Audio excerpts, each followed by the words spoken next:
Hello, and welcome to the Dissonance Podcast, where we talk about how we can strive for a world in which freedom and reason are at the forefront of all human society.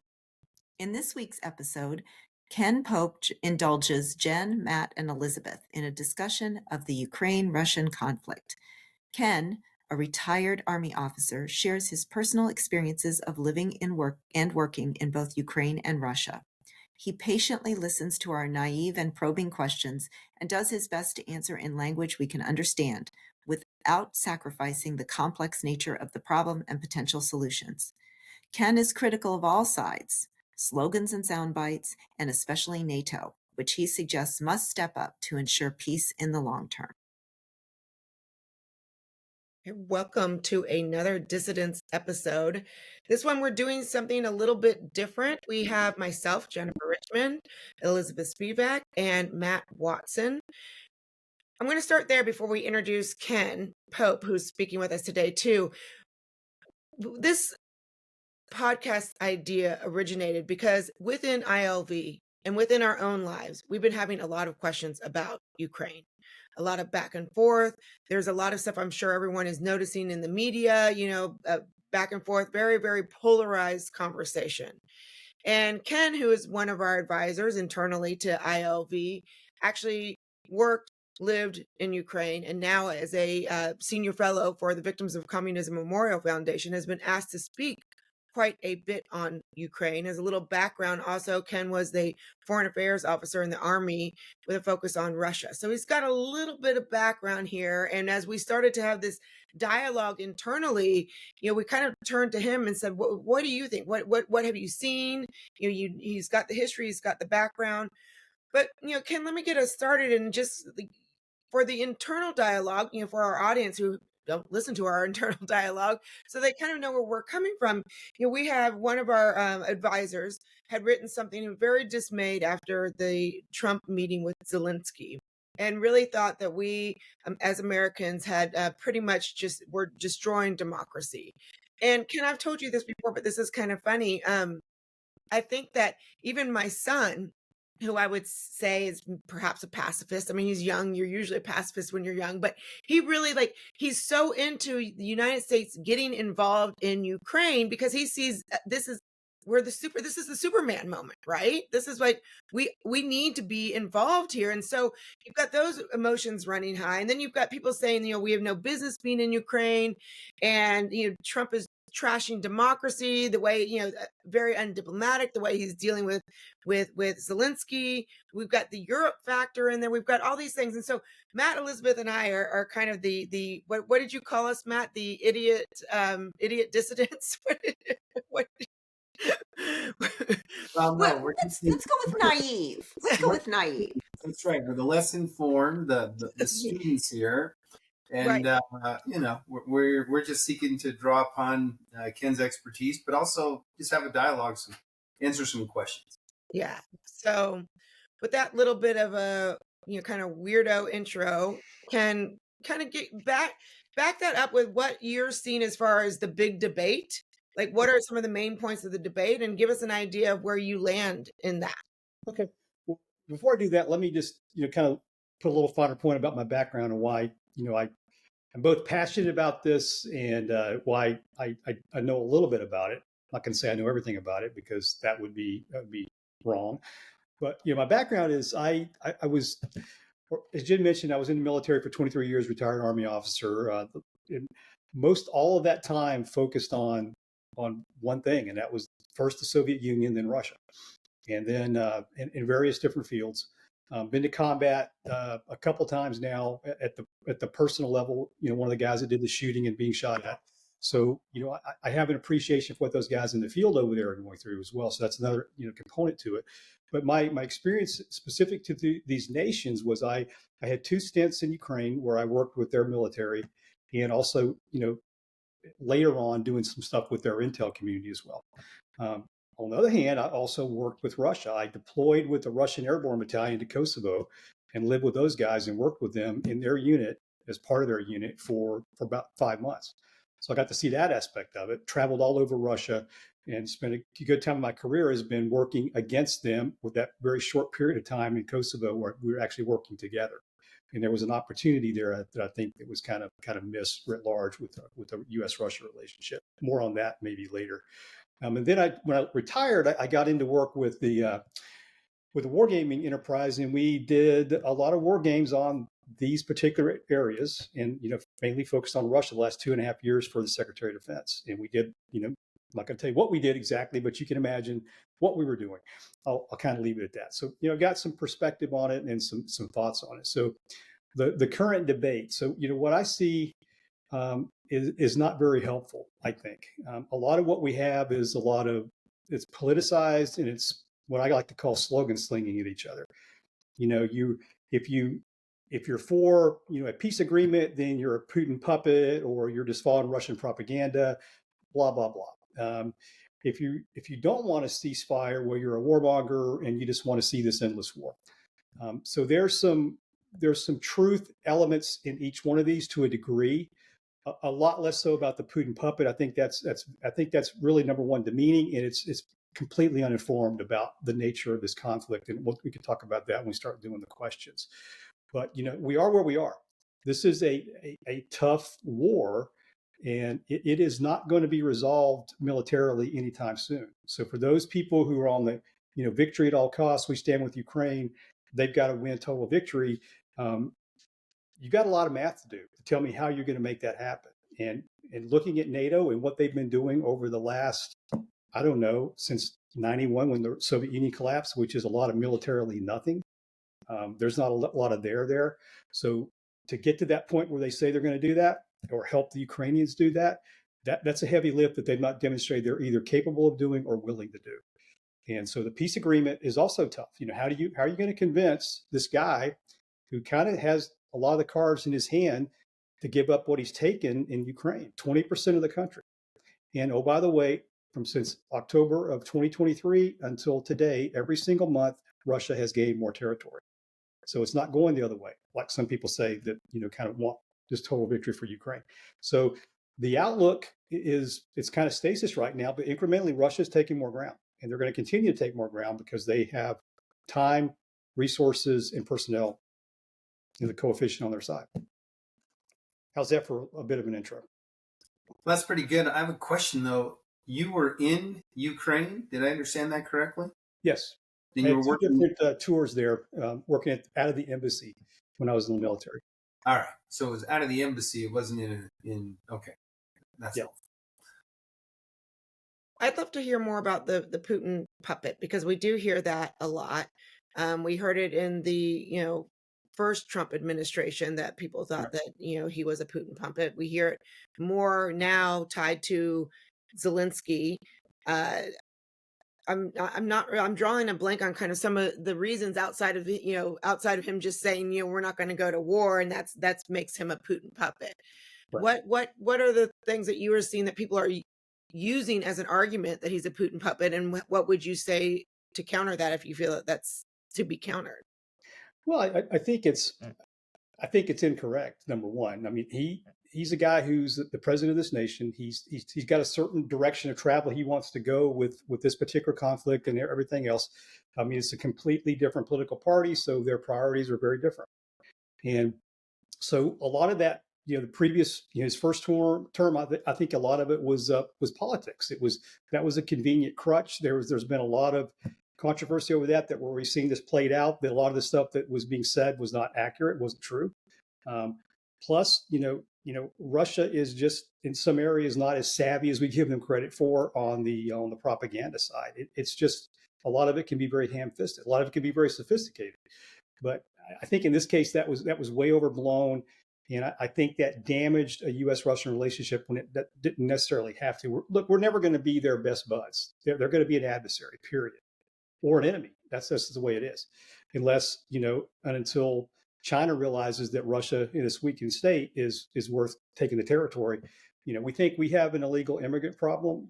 It's nothing compared to what Russia has with China.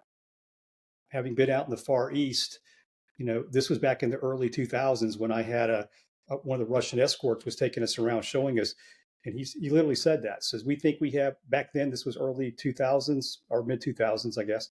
He said, we think we have 30 to 40 million Chinese living in our country that are not here, by invitation.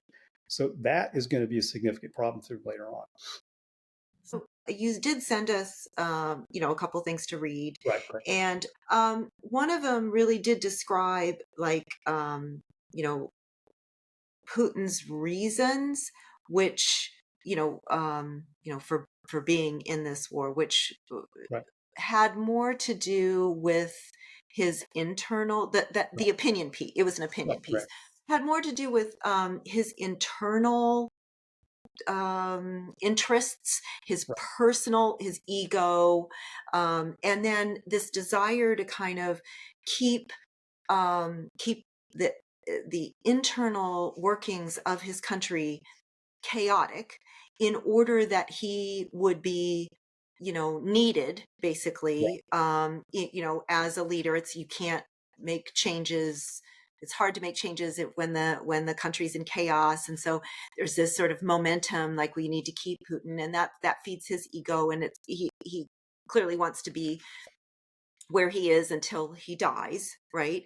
And so I get confused because I read that, which makes perfect sense to me, right? That we have a dictator who wants to remain a dictator and pretend that it's not a dictatorship or whatever, Right. But then also, another article, that I read is about the resources, right, and in Ukraine, which I'm not sure actually well documented, but are assumed to be there.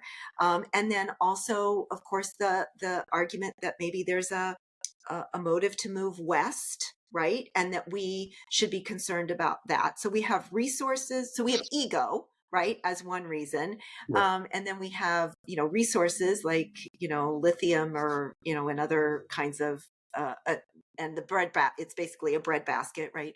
And then this move potentially west. And it feels like the latter two are reasons to stay in this process, right? But the first is sort of like, well, we'll just let the two egomaniacs battle it out, and if they come to an agreement, fine. But if there's an agreement, like a ceasefire or whatever, are we going to get into a situation where Putin is going to essentially step back and regroup and just come again? Like, is that the purpose of a ceasefire? And is it really that he wants to move west, wants these resources? And should we, so yeah, that was a lot. I know that was a lot. Okay, so let me take the parts I want to answer, and I'll answer. Yes. No, what really, why did he do it? So that's always the big question. Well, I think it's a few things. Number one, it's internal, but I think that's a little bit less. This whole thing about having an issue or chaos in the country, that's a Soviet model. That's from the time, and that's where he came from. He was a former KGB guy, so that's a technique he's used to. But really, I think a lot of what it was, he did not want a democratic government in Ukraine that his people could go and visit on occasion and say, oh, wow, that Ukraine's a little bit different. They can say what they want. They can kind of do what they want. It's not like here it is in Russia. So I think he worried about that. The other reason he did it, I think it's all these things, start to align with him in his head, in his thinking, is that, okay, so you have those issues, the internal issues, you have the government. He can clearly make an argument that NATO at one time said, back in the Baker days, we're not going to bring the border of NATO closer to you, not 1 inch forward. Clearly, we have not kept that bargain. Not that it was really even a bargain, but we discount too the reason why they did that, because Russia is so odious to most of these countries that endured their occupation, that they were the first chance they got to do NATO, they were going to do NATO, and it makes sense for them.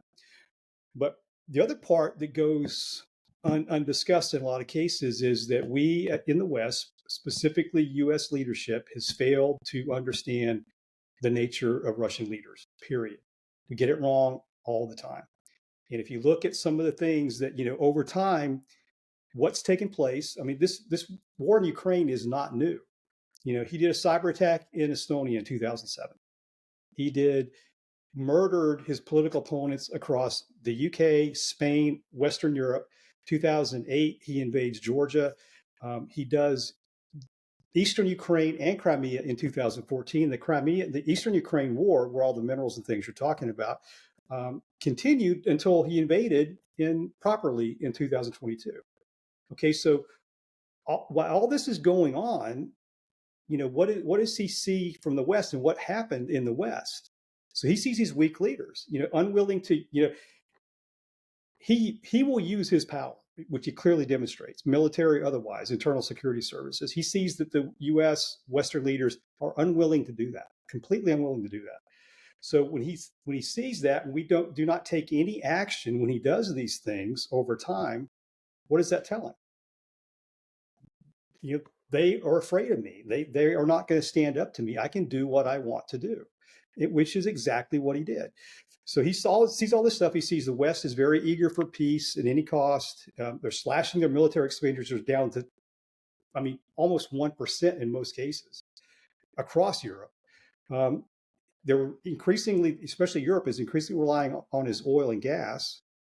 And everybody on the western side of that border is in military decline, period. So with all these different provocations that are going on that we just talked about, and think about the parade of Western, let's stick with US presidents for now. We'll get to the Europeans a little bit later on.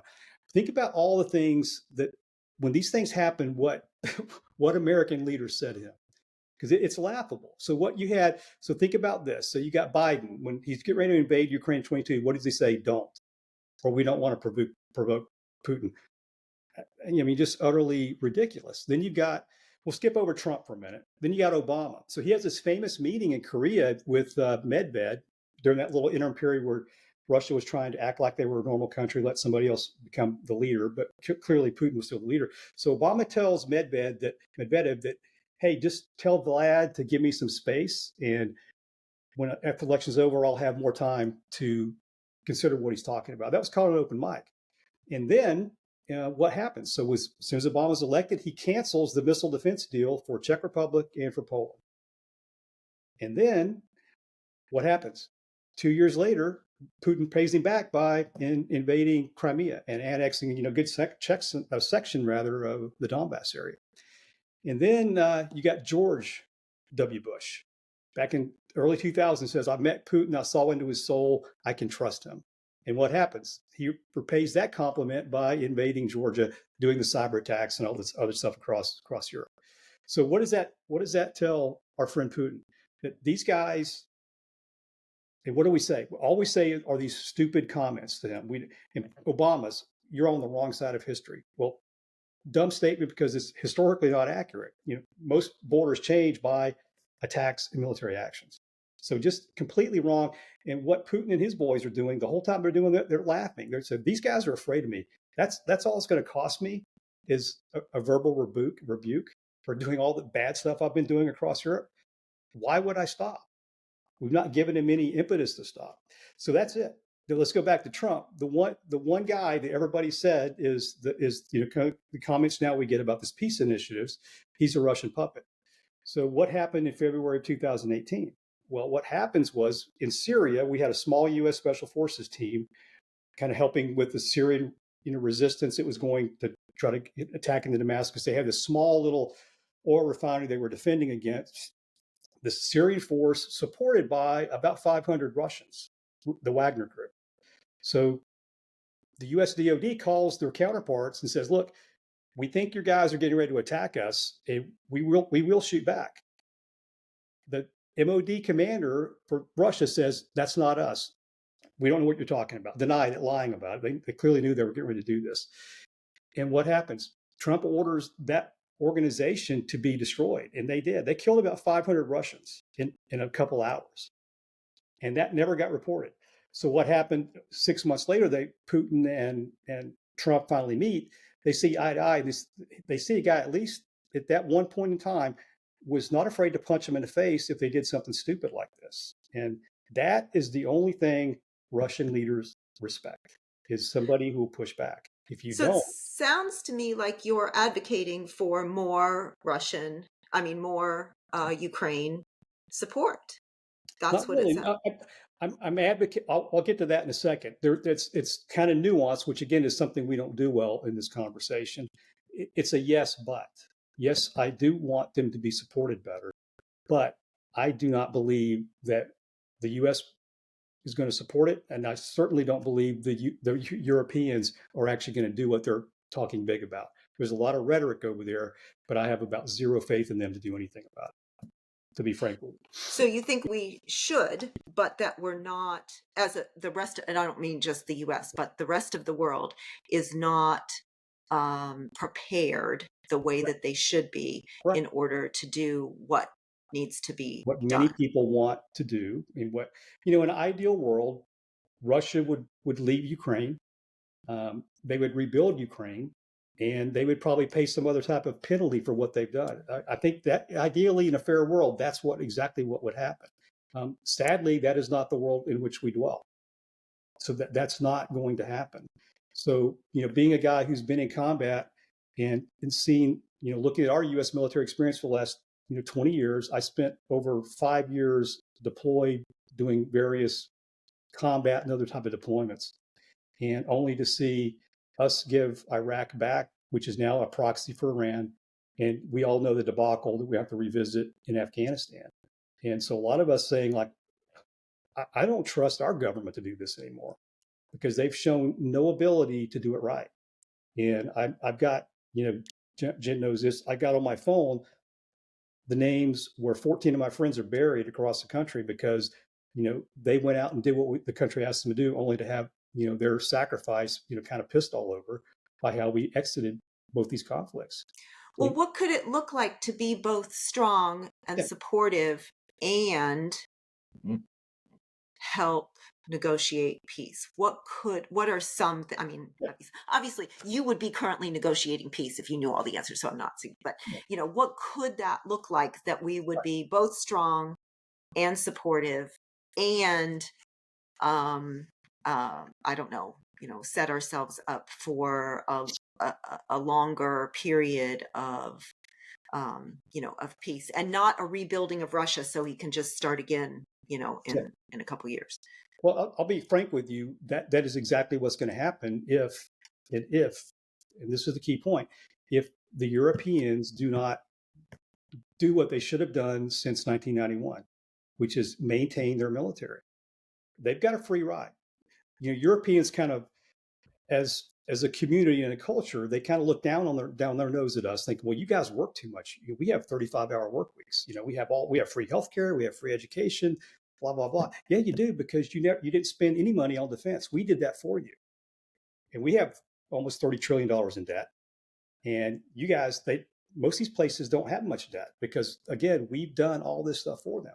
So now the bill is coming due. In order to have a viable defense, NATO has to be a legitimate military organization again. It is not now. And even the 2% military entry fee, which only 23 nations of the 32 are even maintaining, even today, for 3 years into this conflict, they're not serious about defense. Serious about defense is you build it back something similar to what we had during the Cold War, where all these countries in NATO, Germany had an army of over land force, over 600,000 guys. Today they have 62. And they're the biggest country in Europe, the best economy, and they finally, last year, 2024, reached 2% defense. And still their numbers for their troops never went up. They've got a grand total of 200 tanks in their army. Ukraine and Russia lose that every month. So that's the other thing that the Europeans don't realize. You say you want to win, but you're losing the military you currently have in your inventory active duty every month. And that's just what kind of the stasis. If you go a full-blown attack to kick Russia out, Russia has 600,000 troops in Ukraine. Help me do the math there. How do you do that?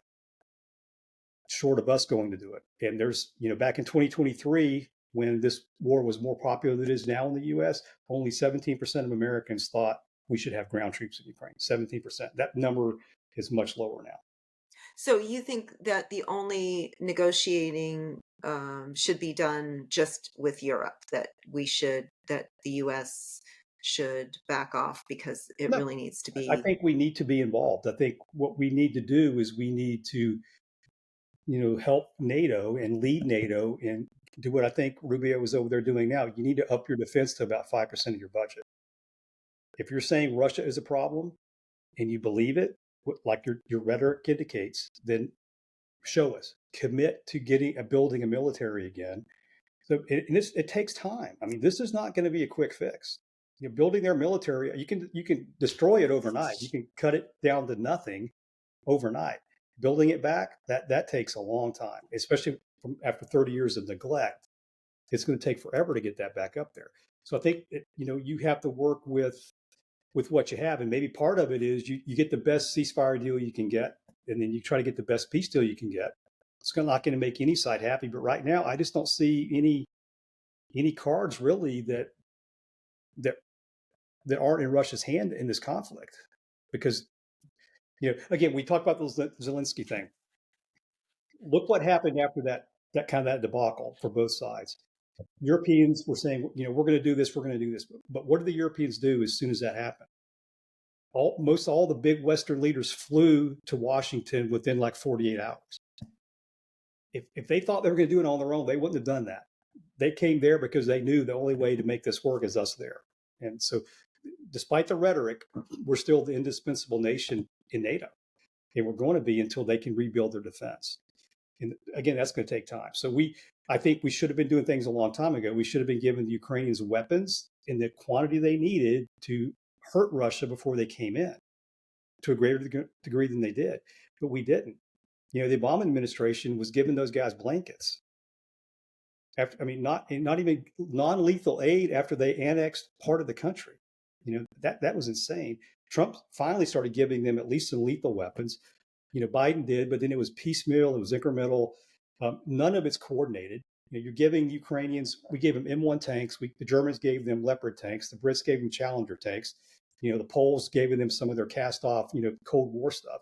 Think about the logistics nightmare these guys are facing. It's not coordinated. Why didn't NATO come and say, we're going to give you one variant of tanks so you can actually maintain it, get ammo for it? None of that happened. These guys were giving those guys cast off stuff because they're not serious. That's the problem. The only ones who seem serious about this is Russia and Zelensky. And finally, us at least asking or encouraging to try to get some type of peace agreement going on. Now, NATO, maybe they may really surprise me and step up. I hope they do this time. But as history's indicated, they haven't yet. So Ken, what to summarize kind of some things, what got us into this or where we're at is Putin being essentially a bully, that he's invaded all these other areas. He's destroyed his internal, his opposition. Yeah, his opposition. So he's created essentially an internal dictatorship, and then he's got the erosion of European defenses over time, not paying their fair share into NATO, not contributing, not building up their own defenses. And then, some have argued that there's been this NATO expansion, that since Baker said we're not going to move any further, that promise wasn't kept, that there were treaties that were unilaterally, that the United States and others walked away from.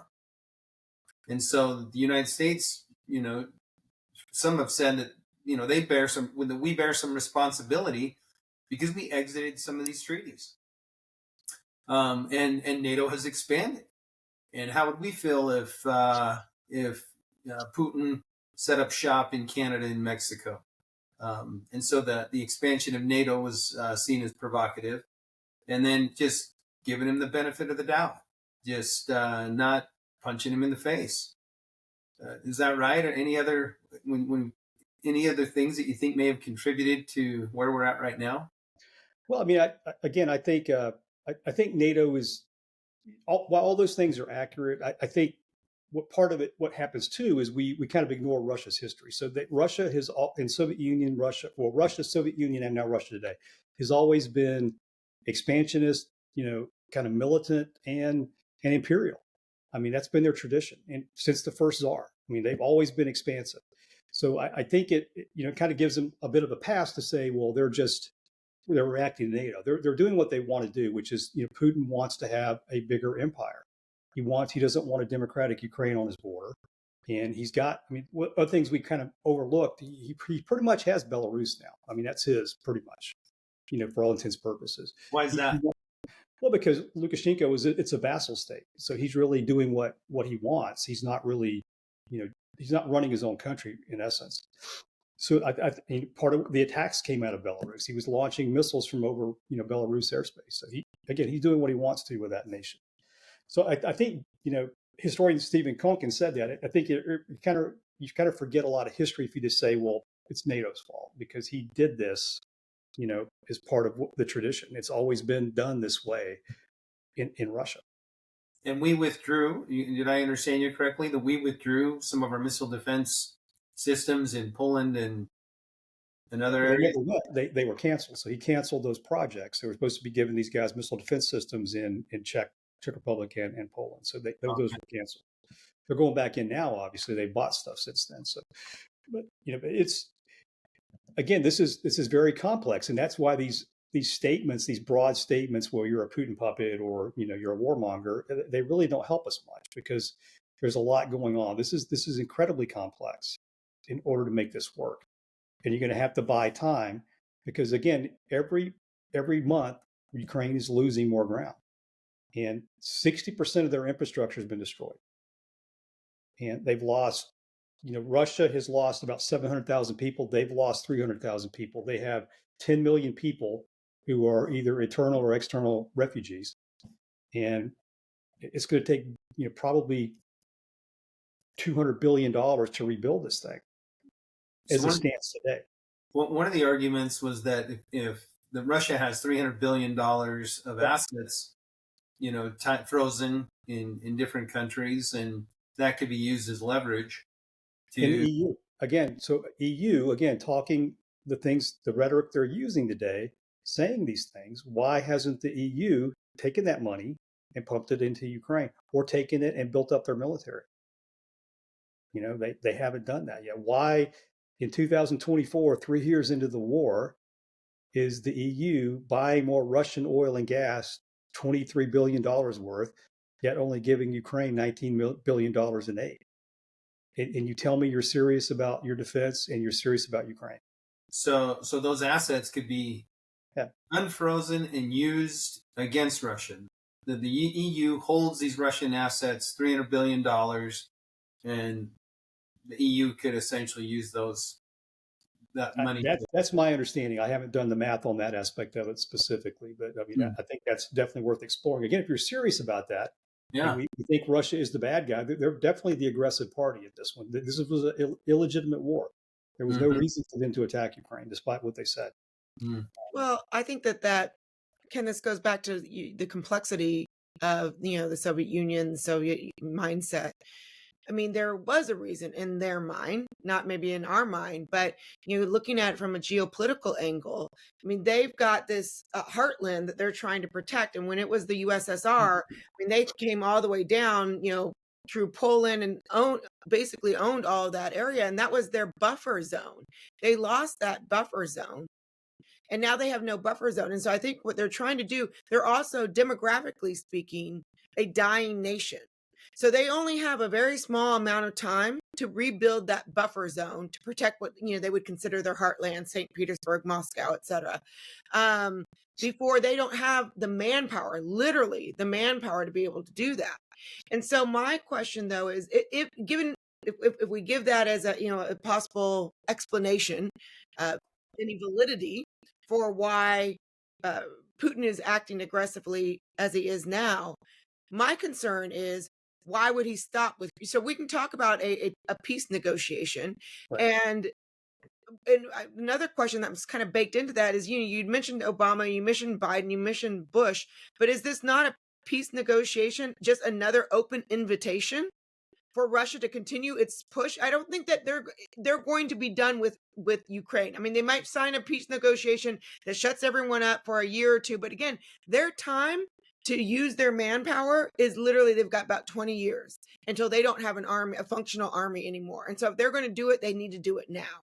And I think that that is something that is of grave concern. And unless we really think that there can be some peace agreement where Russia pulls back and, maybe they get Crimea or they get, a little bit of Ukraine and they call it a day and they go home and they call it a win. I don't think that they're going to stop there. And so that would be a reason why the U.S. needs to maintain involvement. Yeah, I mean, I don't either until it's demonstrated to him that a couple things. Number one, that we are serious and that we have the collective will to do something about it if he doesn't. And thus far, we have not, despite the rhetoric, actions speak a lot harder or a lot louder to me than the rhetoric does.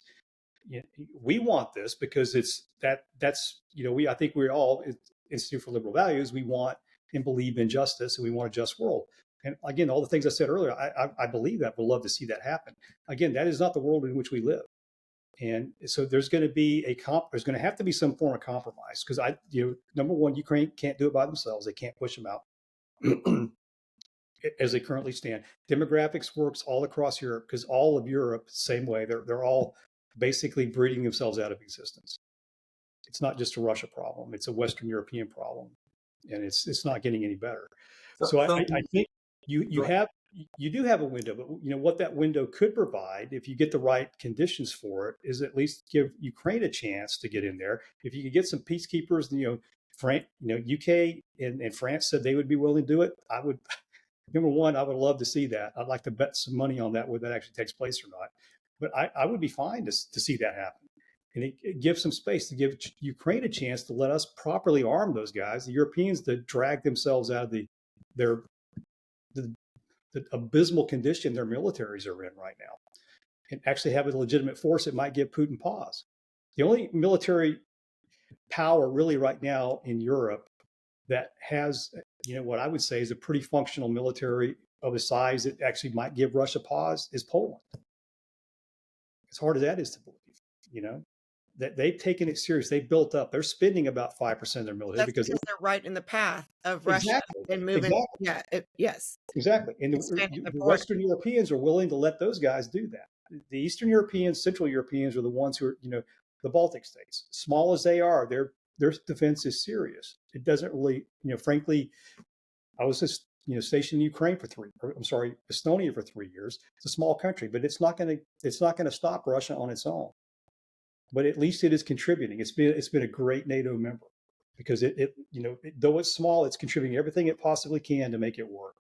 And the guys who are original NATO members, the Western Europeans, the traditional Western European members, they aren't pulling their load, and they freeloaded off of us for 30 years.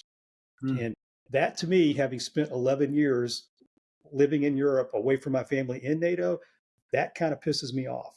When I deployed as much as I have, supporting them, living there, working there, away from the rest of my family in the U.S., that's not right. And it's been to our detriment in a lot of cases too. We have a big debt, and we're spending almost $900 billion on our defense, and they're not even making. Canada, our neighbor, who says we're this great ally, what are they spending on their defense this year? Anybody have a guess? They finally upped it to 1.4%. They've got 74 tanks and 22,000 people in their active duty army. And you're saying you're a great, ally. No, you're not. That's not a good ally. So Ken, let me repeat what I think I heard you say so that you can correct me if I'm wrong. Yeah. So what I heard you say is what you think is the best solution is to have some sort of a peace agreement, or probably end up with some of Crimea or some of Ukraine that's already been lost being handed over to the Russians. But that within that peace agreement, that gives us room to build, like the best case scenario would be that time that peace agreement buys us, gives us room to help NATO build up its own forces so that when Russia comes back, because it's probably not an if, it's probably a when, that they actually have the capability to be a formidable force. Did I hear you correctly?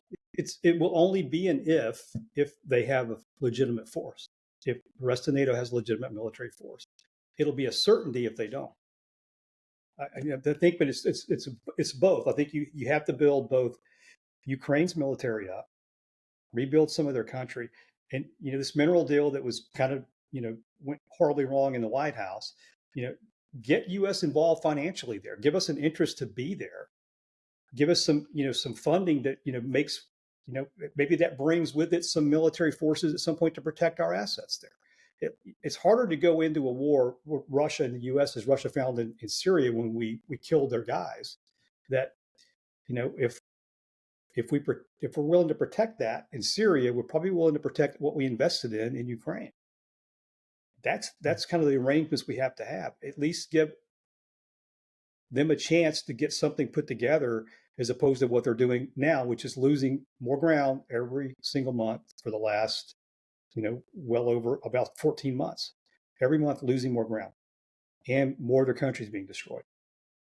I think one of the things that's been consistent across different presidential administrations is the expansion of NATO. But what I'm hearing you say hasn't been consistent is the funding and the support for NATO. And so NATO has expanded, but it's kind of expanded in a hollow way because there hasn't been the defense spending to build it up and to strengthen it so that it actually means something, so that it can do something in response to something, to whatever Putin decides to do. Is that accurate? Yeah, I think I'm a bit more cynical. I think it is for these countries. I'm going to join NATO so the U.S. will protect me. Yeah. And I don't have to fund my defense anymore. And that's kind of what, if you've watched how this has played out over time, that's a lot of what's taken place. Because again, if entry fee is 2% of your GDP, real GDP, not some kind of convoluted budgeting mechanism that a lot of them use, but real defense is 2% is a bare minimum to get in. And they don't do that for decades, like Germany. Seriously, from like the early 90s until last year, it took them 30 some years to do that. And they got the most robust economy in Europe. And we let it happen. Administration after administration after administration, until Trump went over there and pointed his finger at the Germans and said, it doesn't make sense. You guys are using Russian gas. You're telling me they're a threat. We need to, increase our military presence in Europe, but yet you're spending 1.3% on your own defense. How does that make any sense? And they laughed at it. What do you do though? I mean, if they're part of NATO, but they end up not, pulling their weight, they don't build up their military. You expel them and say, "Hey, too bad, so sad," or what? Yeah. What happens? Why would they? I don't know. That's a good question for our NATO friends. But just why is it allowed for when you got an entry fee rule, the 2% rule that up until again last year in 2023, 18 months into the conflict, you had only 10 nations at 2%, and then finally last year, 24, they finally got 23 of the 32 up to the 2% mark. And again, that's not enough. I mean, the UK went from 2.1 to 2.3%, and yet their army stayed at 64,000 people. And they still only have, I don't know, 270 tanks in their military. Again, they would lose, they can lose that in a couple months in Ukraine. Mm-hmm. And they're the ones, Starmer came over here, met with Trump, went back over there and started saying, we're with Ukraine to the end. We're going to till victory. With what, dude? What do you have to achieve victory that you're going to help them with? It makes no sense. So that's my biggest beef with this whole argument is the people shouting the loudest for victory only are the ones who are least able to bring it about. And I've asked this question internally to our group, and I'll ask it again now. How many British lives or French lives or US lives are we willing to submit to make this victory thing possible? Nobody's answered that question. How much treasure, how much money are we willing to put into this? Nobody's asked that. When I was in Iraq, when I was preparing combat missions, I had to give an assessment of how many guys I thought I was going to lose on a mission. If I have to do that as a lowly captain, why can't guys running countries figure out the same thing? Do the math. I got to do it. It's required. Well, I presume that they do think it's worth it, or they wouldn't be. Again, they haven't done the math in public. That's what I'm saying. Right. Tell the people. what you think it's going to cost us to do this. Right. So I have to say that, so like this is making me rethink. So I was reading about the money flow in Right. the US. Okay. And so here's what, these wouldn't be the necessarily the like most up to date Okay. numbers, but this is an example. In 2023, $215 million plus of Ukrainian aid actually went to rocket propulsion system manufacturing in Huntsville, Alabama, Camden, Arkansas, Orange County, Virginia, 678 million to ammunition plants in Scranton, Pennsylvania, Middletown, Iowa, Kingsport, Tennessee.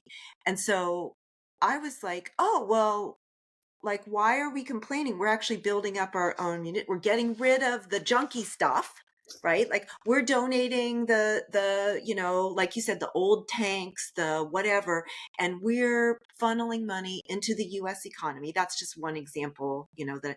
Right. And so why is that? So these, you know, I mean, these are people in red states, right? Getting jobs, you know, what's the, like, but now, like what you were saying, this is going back to a few minutes ago when you were saying, like, look, this is but what other countries did too. They're using all of this out of date mishmash, you know, kind of stuff that Yeah. countries have sent that they can't necessarily. It's like, oh well, this even a, you know, I don't know, this they probably don't have carburetors. That's the only part I can think of. Right? Oh, the brakes for this Jeep, Yeah. you know, we don't have the brakes for this Jeep. We have brakes for this other Jeep that don't, you know, it doesn't match. Like we can't with this, you know, we have these guns, but not the matching ammunition and stuff.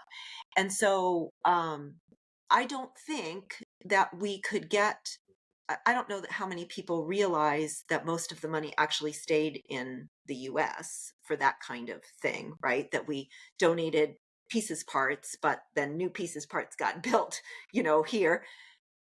But is there, this goes back to your you know, your other argument. It's like, is there enthusiasm for actually building you know, munitions nearer to there, like for us to, you know, build you know, physical places, spaces, you know, to house munitions, to make munitions in other countries in order that we contribute in a way that's more helpful, even if it's less monetarily. Is there any energy for like a more physical presence that's not necessarily our, you know, military persons Yeah. who we haven't committed up to now, right? We haven't done that. But is there an, you know, is that any possibility, or do you think that this model right now of just sort of like fueling the US economy and, you know, and then sort of offloading older equipment is? Well, I mean, it's good. So it's two things. It's good. So it's good to get, you know, some of these things these lines kind of open back up again, producing something at a better level. But, you know, again, you have to think about what that really buys you. So what is the expenditure rate? Let's just take the common round that, you know, the Ukrainians are probably using the common NATO round for artillery is a 155 millimeter round. So the EU produces 580,000 of those a year, all the EU countries.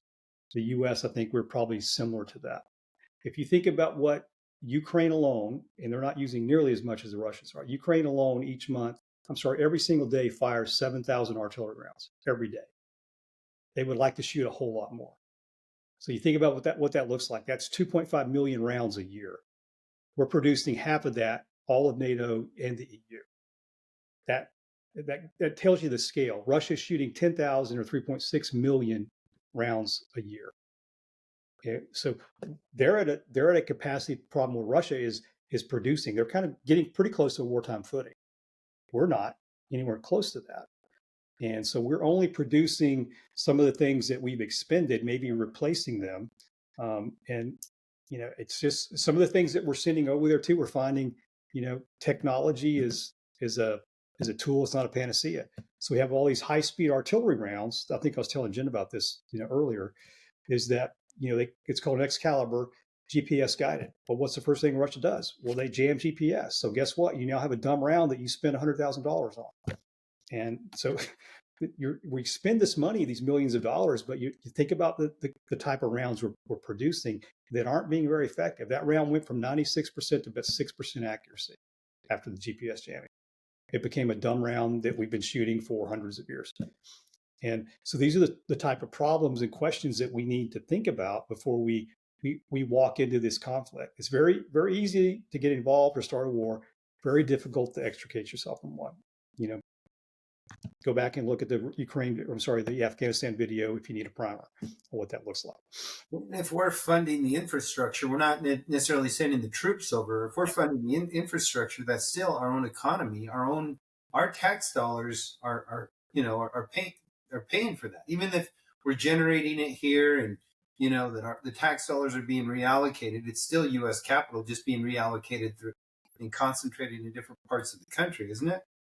Well, it's that, but it's also it's funded by tax dollars, right? Right. So the U.S. government is paying a defense contractor to make these rounds. The U.S. taxpayer is doing that. Yeah, exactly. Yeah. Exactly.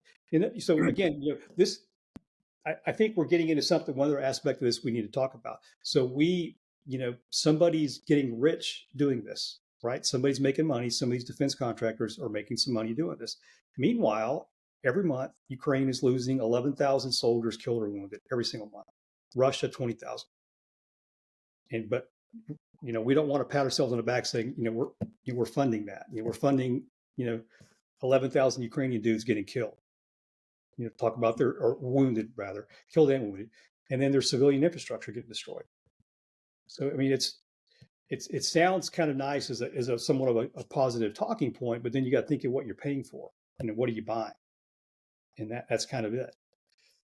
So it's, again, I have sympathy for these guys in the lines because I've been there. And I know that, we talk about, well, everybody wants victory. I tell you what, guys on either side of that line, if you say you can get a peace deal, I guarantee you they'd be pretty excited for you to take it in some form or fashion because it been there, done that. Trust me, it's not all it's cracked up to be. So we've got an idea of what gets in there, but so getting out of this, are you saying build up the European military? They got to start. I mean, the critique of NATO of not paying the NATO members not paying their fair share. It sounds like you're saying it's a very accurate and reasonable critique. Is that right? Absolutely, yeah. And then so then we've got assets that we could that could potentially be used against Russia, Russian assets to use against them. Freezing their own economy and their trade, those kinds of things. There was a lot of references to different ways that could happen. What else do you do to get out of it? Well, I think a couple of things. I think if you're serious, really sanction Russia. Why is the EU still buying Russian oil and gas? Still buying it. Last year, $23 billion worth of oil and gas from Russia, the EU bought. But they don't have the alternatives for heat, right? In wintertime. Is that not correct? Yeah, but we could, what did we do?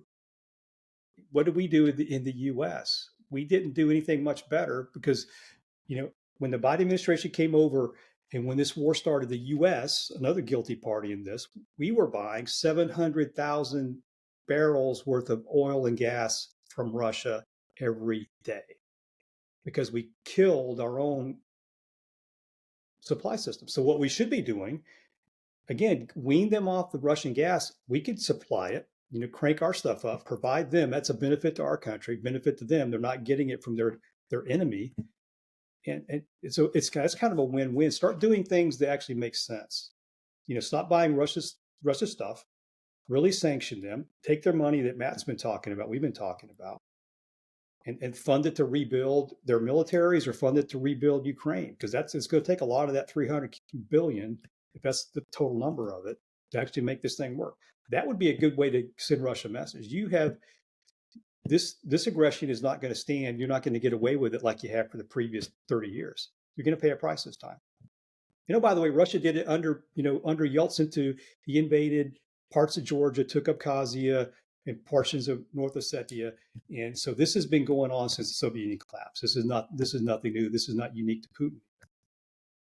But I think what is unique is our increasing, and this did not start with Trump, increasing isolationism, which is something that Europeans do not have the luxury of. I mean, if you look at it, we have basically no enemies on our border, right? We've got 2 oceans with deep ports. We can get anywhere, wherever we want to be. We're now fracking and we're creating more, we're actually like, buying our own oil this time. So there's less reason for us to be, overseas. Trade, we'll see, where that goes with some of these tariffs. But, if we start to bring some manufacturing, we really just don't need to be the world's policeman anymore. And this had nothing to do with Trump. And I think we have a luxury, if you will, of being able to pull back, where Europe doesn't have that same luxury. I mean, first of all, they're right up next to each other, so they have to deal with each other proximally no matter what. But then also in terms of with being smaller states without as much resources like the United States, I mean, they are reliant on each other as neighbors, for various resources. And so, I mean, that's not just, I don't know really that I have a point here. I don't know that we necessarily need to get involved in a foreign war, but, I think it's easier for us to make those assessments sitting across the ocean than it is for like a Germany or a Poland to, and so, I mean, it sounds to me, what I'm saying and what I've been hearing you say is that ultimately the best thing that we can do is support NATO and support these allies in building up their own military strength. Right. Well, but they have to do it. We can't. Understood, but we can't make them build their military up, and I think that's kind of the forcing function that I think this administration is trying to do. That's a little bit different. We're trying to make them do it.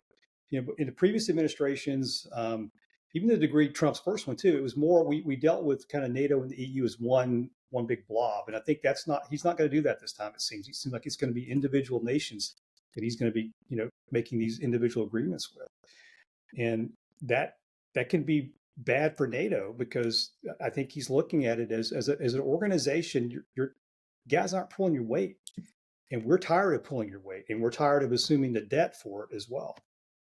If they were doing their portion of that, we probably wouldn't have to worry about Europe too much. Maybe we could focus on something else that I think is a larger problem, which is China. And that's where we should be focusing on. Well, push back a bit, Jen, on the comment about we have nothing on our border. I think we actually do. We're getting drugs coming in our country is killing 100,000 people a year. Fentanyl. If we had, think about the bad press we were getting for all those years in Iraq, where we're losing a couple hundred guys a month, and the media and the population was going nuts. Why aren't we doing that now with 100,000 people dying every year from fentanyl overdoses? But again, it's not a military threat that's on our border. I'm not saying it's not a threat. It's not a military threat that we have to expend that kind of resources towards. And it's not like you can't get fentanyl in the U.S. or that they wouldn't figure out how to get it in the U.S. fast enough. I mean, look, we can produce that ourselves too. No, we can. But right now, it was flooding across the border unchecked, and as a result, people were dying all the time. And I think there's a push. I mean, the guy that ran and won the presidency this time ran on a couple things, getting out of these wars, taking care of the border issue, the fentanyl stuff, and doing that. And that's how he got elected. Those things he said he was going to do. So it's not like this is a surprise to anybody. That's why he's got the support he does for I guess what he's polling now, I can't even remember. And so I think he's going to continue that until the numbers change. If it changes where he's going, especially when we go back to the Ukraine thing, where it's going to be more, if the population is going to get behind doing more, then maybe that may change. But until it does, I don't think there's going to be a big change for us. The change is going to have to come where it needs to have been for many, many years in Europe. You say you want us to be a good NATO ally. We have been. We've been taking care of you for 30 some years. Against the guy you say is a threat, but yet you're buying all their oil and gas.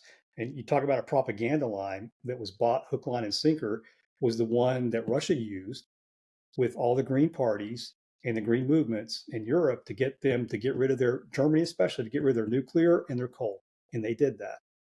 And then what did they do? They bought Russian gas. And who went to go work at Lukoil and Rosneft when he left office, Gerhard Schroeder, the German chancellor.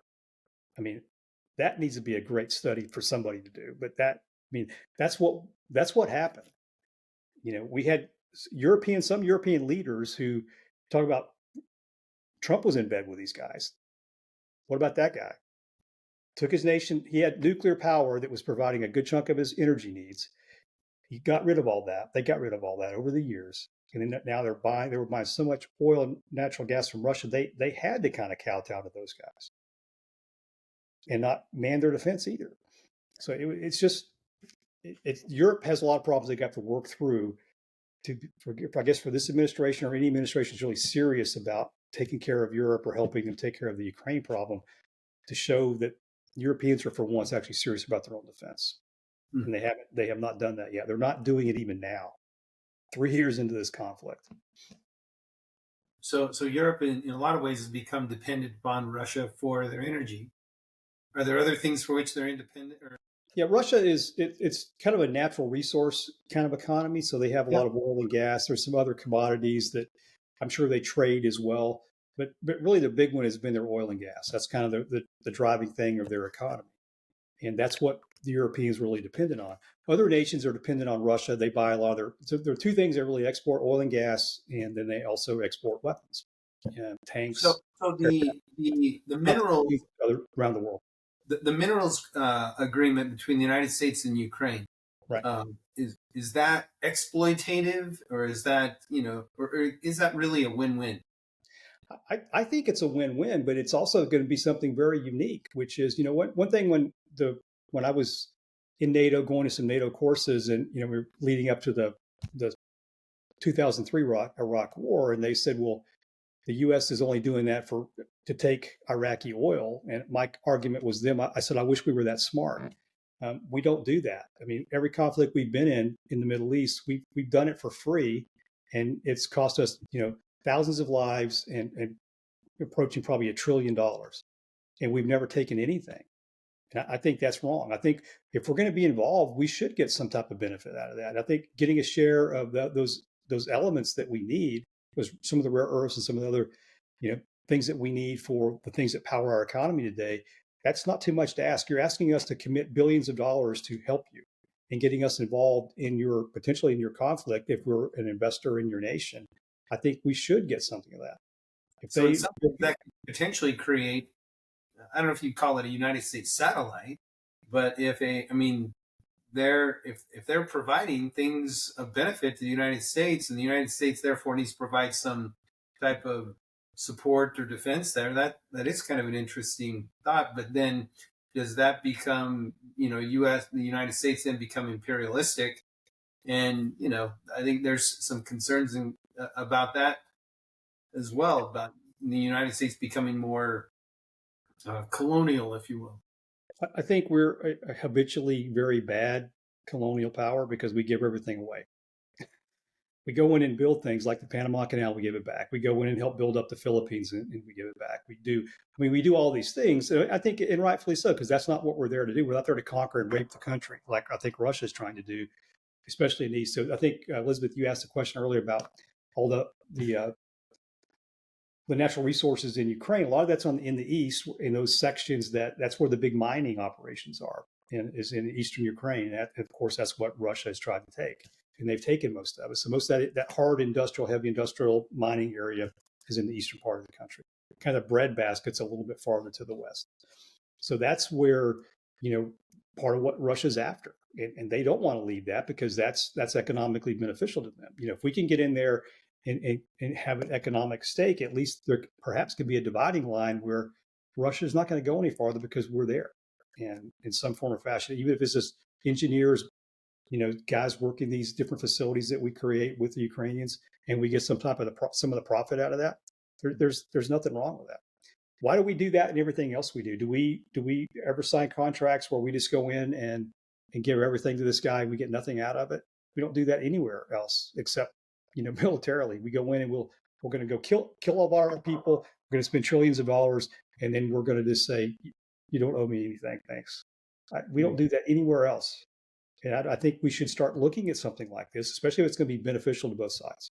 Well, if we start caring that much about having our own resources over there, and Putin or someone in Russia takes a shot at our own interests in the Ukraine, Yeah. are we heading to World War III? None of these options are without risk. I mean, there's nothing that we're going to do that's just trying to end this. Unless we say we don't really care about Ukraine, we're going to give them everything they want, and they can continue to lose 11,000 dudes a month. I mean, if that's how we want to do it, as long as we're selling stuff, selling them, Raytheon selling them missiles, and other organizations are selling them artillery rounds and uniforms and stuff like that, we're still there again. We're still making money, but we're just not being quite as open about it. But it's still the same thing. Interesting. Okay. A lot to think about. Yeah, it's not that's why it's frustrating for the debate when they just sit there and yell at each other. Well, you're a Putin puppet, or you're just a warmonger. It solves nothing. This is going to be. You can see right now we're having this conversation. There's not a lot of good ideas. There's not a lot of good options for either side on this. The only person who's really not suffering that much really is Putin. He's kind of getting what he wants. Because again, Europeans have been lax in the things that could have prevented some of this stuff. We were not very smart in all of his previous sins leading up to this, and we did nothing about it. So when you do nothing to a dictator, they get bolder. And so saying you don't want to provoke them is provoking an action. It tells them you're afraid and they're going to do something about it. So let me read a quote from a guy who knows Russia, and because he experienced it. And I think it really kind of describes where we are with Russia today. And this goes back it's Alexander Solzhenitsyn. He's describing the Soviet era from Lenin all the way up. And I think it really gets after the problem we have with Russia. It says you have to understand the nature of the communists, the very ideology of communism.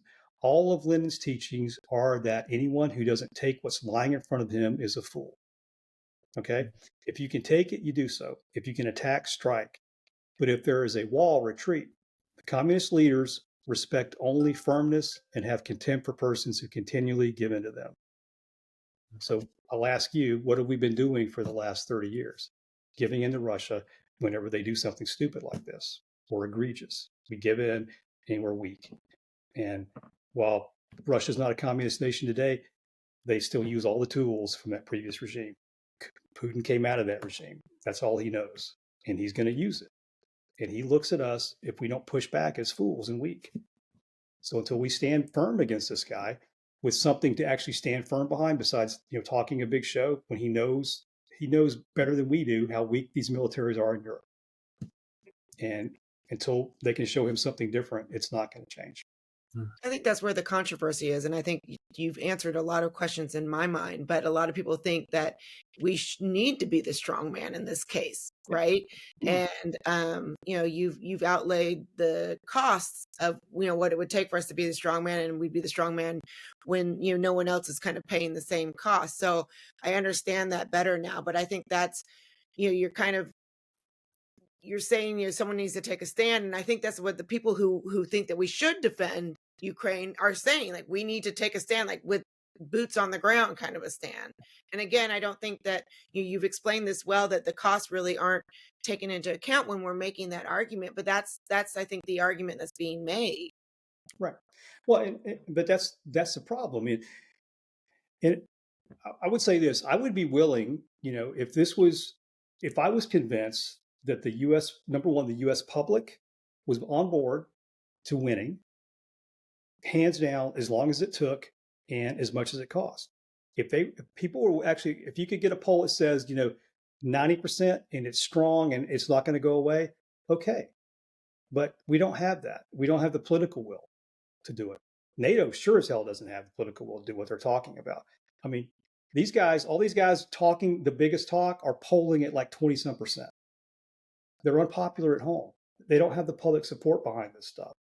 So it's just, again, I don't want to see us commit to something again where we don't have the support for it, and we go over there, kill a bunch of guys, and then we say, oh, we tried. I'm tired of the I tried crap. Been on a lot of these I tried deployments, and I'm tired of seeing friends get killed to make a good effort and not be committed to winning it. And winning is going to be ugly. If this conflict plays out like it has been playing out, or like a lot of these high intensity combats play out, we're going to be losing things that we haven't seen lost since World War II. Losing battalions of guys, about 1,000 guys, in some of these larger operations, and losing squadrons of aircraft. We haven't done that since World War II. And I don't know that we have the stomach for that, for this conflict. I don't think we do. So, Ken, you've been critical of the NATO allies and so forth of not pulling their weight. What's can you steelman or starman the other side of the argument as to NATO? And I mean, Trump, for years initially when he was talking about getting out of NATO, almost felt treasonous. It's like, well, what are you talking about? Are we going full isolationism here? And what's that about? And looking at it from this context, I can see that you're saying, well, no, it's just, but it's essentially a threat that you start to pull your own, or we will. You got to quit being completely dependent upon the United States of America. So I get that. I'm hearing you say that, but now give us the other side of the coin here. What's the argument against it? Against the U.S. pulling out? Yeah. Okay. So let me address the U.S. side one more time, and a little bit different analogy. Then I'll get to that part. So it's almost like you have a drug addict that you're trying to help. You're trying to say, right, look, it's going to be beneficial to you if you stop this. Yeah. But eventually, that drug addict has to care more about the problem than I do in order to make it work. And Europeans have yet to show that they care more about the Russia problem than we do, because they're not acting like it. So the NATO piece and the U.S. side. So I think their argument, and it's from their point of view, I get it. They're used to having us there. U.S. is kind of the guarantor of European security, and there's nothing wrong with that. I think what the U.S. side's looking for is an equal partner in doing this. So if we do pull out, then things will go very bad for Europe really quickly, because Putin, I think, would be uninhibited at that point. If we said, no, we're not going to do it because you guys have quit, then, maybe he does an all-out push and takes Ukraine. Yeah. So then isn't that bad for us? I mean, isn't that potentially, so if we pull out and we say, okay, no more, isn't that, I mean, like Jen said, I mean, one of the scariest things that has been said here was when, Jen saying, and I guess I already knew this was true, but it's sort of like, well, here's what you are in the world. You're a buffer. That's what you are. It's like, hey, hope you, that's great. Just be the buffer, So if we don't support the buffer, then, how does that work out for us? Well, this is what I think. So I think a lot of this is hardball politics. So do I think we're going to abandon NATO? No, I don't think so. I don't think even Trump doesn't think that. I think what he's doing, he's pushing as hard as he can to get as much as he can out of these guys, get them to get off their butt and do what they should have been doing for a long time. So I really don't think we're going to pull out. They're our trading partner. We want that relationship, and we will do it. But he's going to push hard to get them to do what they should have been doing a long time ago. And it's only fair. We talk about what's fair for Ukraine. Well, the American taxpayer needs some fairness too, because we've been footing the bill for far too long. And, again, it makes a good point. Europeans, like I said earlier on, they look at us and kind of laugh. Well, you work 35 hours, more than 35 hours a week. You don't get 6 weeks of paid vacation. You have to pay for your college. You have to pay for your health care. We don't have to do that. Well, no shit. We're paying for your defense. You're not paying $800 billion to defend both our country and all of you. And I think people in this country are getting kind of fundamentally tired of that, with their taxes and the debt that we have. That's going to eventually somebody's got to pay that. And it's going to be our kids or somebody else's kids. And I think there's a need for that. The Europeans are going to be in a dilemma now, because they are going to have to they got one of three choices. They can They can fund and increase defense through more taxes, which is not going to be very popular. They can cut all these social programs, or they can run big deficits, which is another way to say they're going to be paying more taxes. So I don't know if they really have the staying power to do what some of their politicians are asking them to do now. So again, I don't think we're going to pull out of NATO anytime soon. We still run it. A friend of mine is the Supreme Allied Commander of Europe, Chris Caboli, probably one of the smartest guys I've ever met.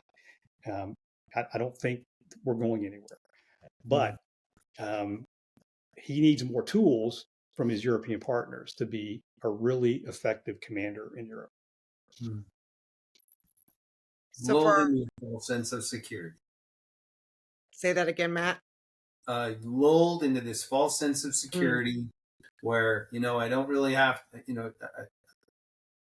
we're complacent, we're comfortable, we like our benefits, but when you've got an aggressor, when you've got a bully, somebody's got to stand up, and and it can't just be one person. You talked about Poland. They got 5%. They're pulling their weight to some degree. Are there other countries that are also doing what they need to do? Yeah, I mean, I think a lot of what you have is number one, you have Poland, the big one. You have, again, all the Baltic states are doing it well. They're all over, close to 3% in a lot of cases. Greece and Turkey are too, but that's for very different reasons. They do that because they could start shooting at each other again at any given time. So that's not really a good one to look at. Their defense budget's always going to be high. But it's the problem is, again, the 2% budget really isn't sufficient. That was a bare minimum. It's like anything else. You can, do you want to bet your life, your country's well-being on a basically a C+ effort, or do you want to have somebody who's going to be willing to get the A+ with their defense? And I think we all know the answer to that when the shooting starts. But a lot of these guys are trying to get by with a C- to a C, and hoping that we won't notice or pay attention. And I think that's kind of we're running out of that runway is getting closed down, I think, pretty soon. So I think they're going to have to do it. I think they're seeing that now, and I think they're going to be a little more, hopefully more productive in doing this. But again, the numbers matter, and numbers not like just aggregate numbers of soldiers and things like that, but they are a good indicator of what countries are really willing to do, and what it tells you again about this conflict. This conflict is big. I mean, it is almost World War II level of a conflict, the numbers and the type of operations these guys are pulling out. And United Kingdom, 62,000 soldiers. This is after they've increased their budget. They're not increasing manpower. You got Germany, 63,000 guys. You got France, 77,000, and you got Poland, 110,000. Together, that barely makes up half of what the Russian army is in Ukraine. And in order to push an army out in the offensive, you need about a 3-to-1 ratio on your side. So think about the numbers there that you need. That's not what the Europeans are talking about now. And you had that during the Cold War. Okay, when the Soviet Union actually stayed on its side of the border. Now you got Russia, who's not, and it showed you he's not going to do that, and yet they continue to cut their budgets. It makes no sense. So again, they've got to get serious about this. That's the only hope that Ukraine has. It's the only hope that. My concern is if he is successful in getting Ukraine, or a big chunk of it, is Poland next?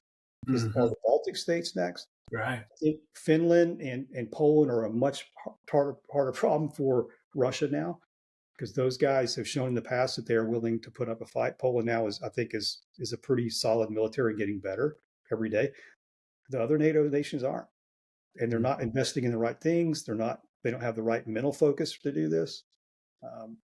So it's a lot. A lot of things have to change.